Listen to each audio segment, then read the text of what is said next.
So, you liked Adrian? Well, maybe you'll like Roger more.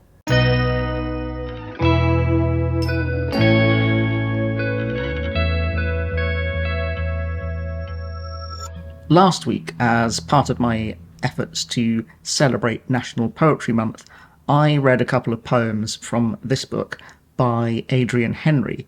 So this week, I thought I would put the spotlight on Roger McGough.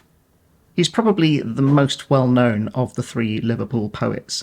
As well as being a poet, he also had a #1 single with his group The Scaffold, which also included Mike McCartney, brother of Paul. And he's currently the host of Radio 4's long-running Poetry Please, which invites people to request poems, which actors then read for them. So yeah, I think Roger McGough is probably the most well-known of these three poets. There's a bookmark in here, which is actually a ticket from when me and my parents went to see the Liverpool Poets for their 30th anniversary tour when they came to Oxford.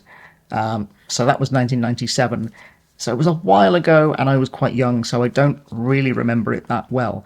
However, there is one poem that I distinctly remember hearing Roger McGough read at that show.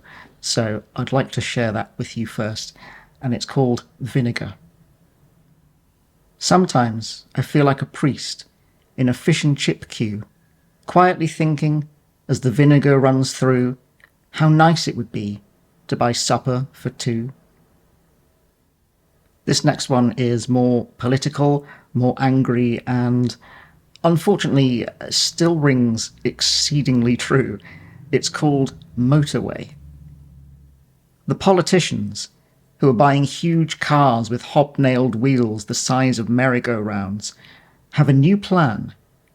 They are going to put cobbles in our eye sockets and pebbles in our navels and fill us up with asphalt and lay us side by side so that we can take a more active part in the road to destruction.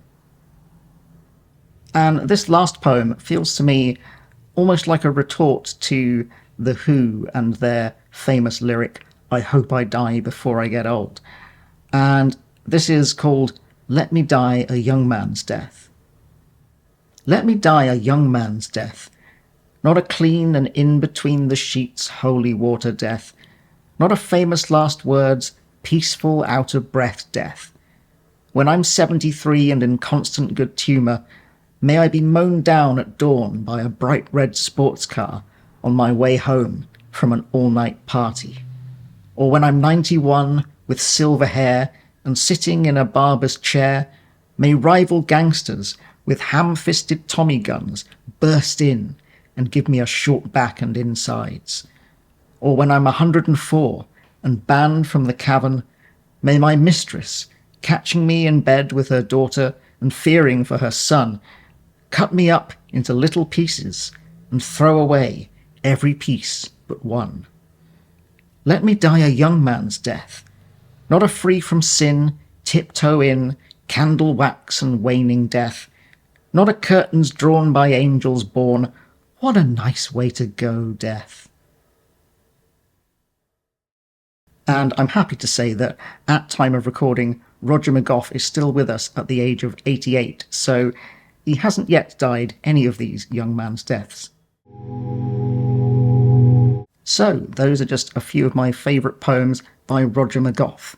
I'd love to hear in the comments if you're a fellow fan of Roger McGough or the Liverpool Poets in general, or any other poets that you would recommend I check out.